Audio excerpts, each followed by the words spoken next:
Assalamualaikum warahmatullahi wabarakatuh.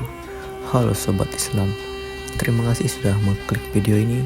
Sebelum mulai videonya, saya doakan semoga Sobat Islam semuanya selalu diberikan kesehatan dan kemudahan dalam segala urusan. Jangan lupa untuk like dan share video ini agar kita selalu berbagi kebaikan dan inspirasi. Dr. Kenji Takahashi, seorang arkeolog terkemuka dari Universitas Kyoto, awalnya hanya tertarik meneliti situs kuno di Mosul, Irak, yang diduga sebagai makam Nabi Zulkifli, salah satu nabi dalam Islam yang dikenal dengan kesabaran dan keteguhannya. Sebagai ilmuwan yang rasional, ia memulai proyeknya dengan skeptis, menggunakan teknologi canggih seperti carbon dating dan lidar scanning untuk menganalisis struktur makam berusia ribuan tahun itu. Namun, semakin dalam ia menyelidiki, semakin banyak keanehan yang ia temui. Tulisan kuno di dinding yang cocok dengan deskripsi Al-Quran, struktur bangunan yang tetap utuh meski terpapar zaman, serta kesaksian warga lokal tentang mimpi-mimpi gaib terkait situs tersebut. Suatu malam, ia sendiri mengalami mimpi yang mengubah segalanya. Seorang pria berjubah putih muncul dan berkata, "Kau mencari bukti? Bukankah kebenaran sudah cukup jelas?" Mimpi itu menghantuinya, mendorongnya untuk mempelajari Islam lebih dalam. Setelah berbulan-bulan membandingkan temuan ilmiahnya dengan ayat-ayat Al-Quran, ia sampai pada kesimpulan yang mengejutkan: sains dan agama tidak bertentangan, justru saling menguatkan. Di hadapan timnya, dengan hati bergetar, ia akhirnya mengucapkan syahadat, menjadi mualaf di tengah proyek penelitiannya sendiri. Keputusannya menggemparkan dunia akademik, memicu perdebatan tentang hubungan antara sains dan iman. Kini, Dr. Takahashi aktif berdakwah, menyampaikan bahwa penemuannya bukanlah kebetulan, melainkan petunjuk dari Yang Maha Kuasa. "Aku tidak memilih Islam," katanya dalam sebuah wawancara, "aku hanya menemukan kebenaran yang sudah menungguku." Kisahnya menjadi inspirasi bagi banyak orang, membuktikan bahwa terkadang pencarian ilmiah bisa menjadi jalan menuju pencerahan spiritual. Setelah mimpi yang menggugah di Mosul, Dr. Takahashi kembali ke Tokyo dengan pikiran yang terasa berat.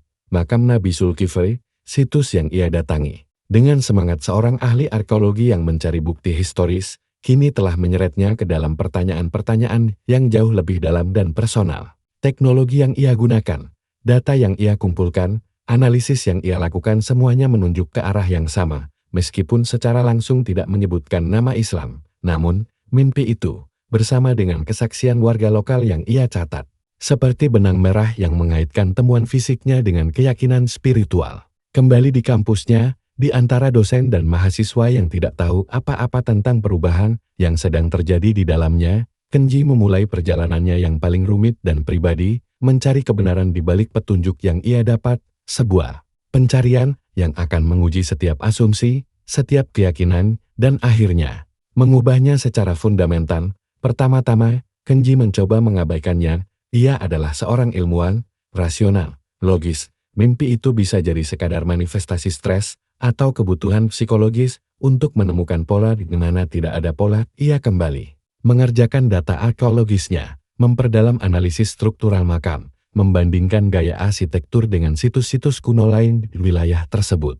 Namun, semakin detail analisisnya, semakin jelas bahwa struktur makam Zulkifli memiliki keunikan yang mencolok. Kekuatan konstruksinya yang luar biasa, penggunaan bahan yang tidak umum, dan letaknya yang strategis, seolah-olah dipertahankan oleh kekuatan yang tidak bisa dijelaskan secara fisik.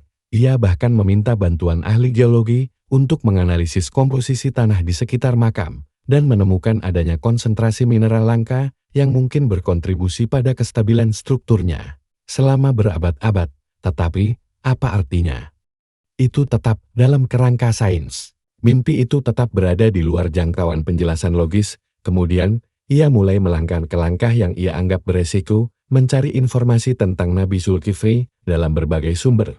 Awalnya, ia hanya mencari catatan sejarah atau referensi. Di luar Al-Quran, ia menemukan beberapa rujukan dalam literatur Yahudi dan Kristen kuno tentang tokoh yang mirip, seperti Elias atau Ezekiel. Namun kesamaan tersebut lama dan seringkali bersifat spekulatif. Itu tidak memberinya jawaban. Kemudian, ia secara kebetulan melihat buku tentang sejarah agama yang dimiliki saudara perempuannya, seorang yang beragama Katolik Roma. Dalam buku itu, ada bagian singkat tentang Islam dan para nabi yang disebutkan. Dalam Al-Quran Kenji, dengan hati berdebar, meminjam buku itu dan memulai membaca bagian tentang Nabi Zulkifli. Deskripsi singkat tentang seorang nabi yang hidup di daerah pegunungan, yang sabar menghadapi ujian, yang dikenal karena pengetahuan dan kebijaksanaannya itu menyingkirkan rasa asing tentang nama itu. Ia mulai merasakan adanya koneksi, meskipun belum jelas. Langkah berikutnya adalah hal yang paling ia takuti, menghubungi seorang ulama atau pribadi yang berpengetahuan tentang Islam. Ia merasa malu dan ragu. Apa jika ia dianggap gila?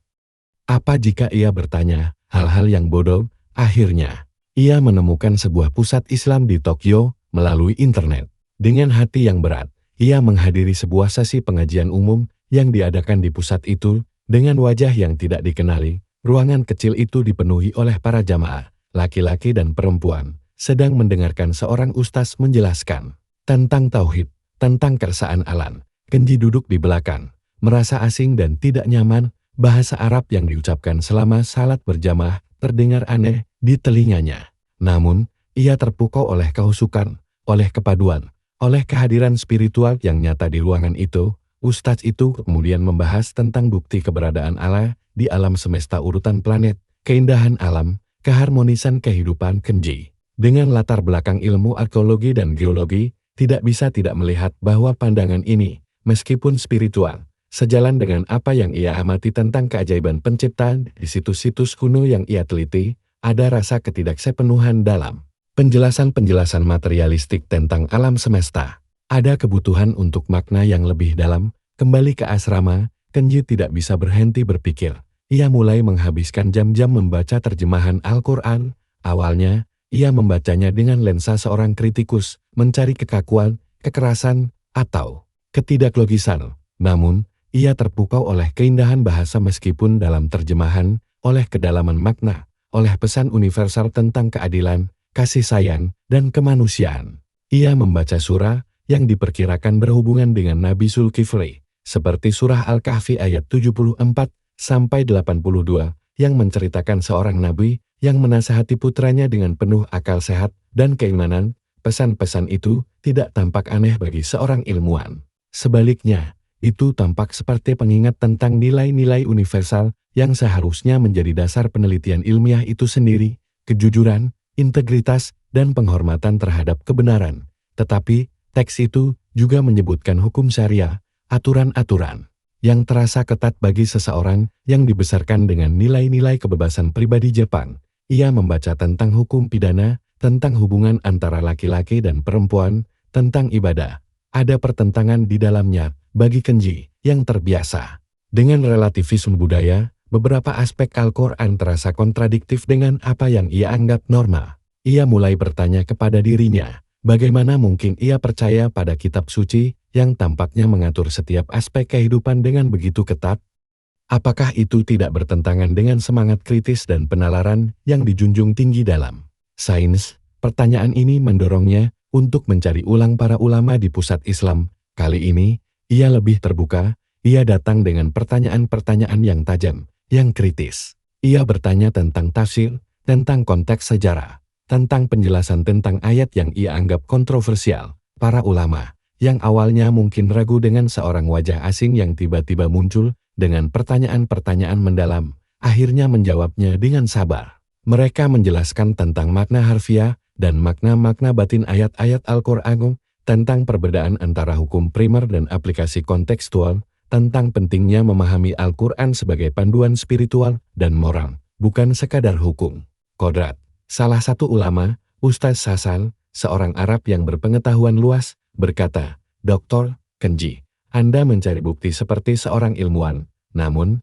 agama bukanlah eksperimen di laboratorium, iman adalah keyakinan hati. Bukti-bukti di sekitar kita, termasuk penemuan Anda di Mosul, adalah tanda-tanda ayat kekuasaan Tuhan. Mereka mengarahkan kita ke kebenaran. Tetapi kebenaran itu harus disambut oleh hati yang mau menerima." Kata-kata itu membuat Kenji berhenti. Sejenak, ia menyadari bahwa ia terlalu fokus pada mencari bukti secara konvensional. Sementara mungkin ia perlu membuka diri untuk merasakan kebenaran secara spiritual.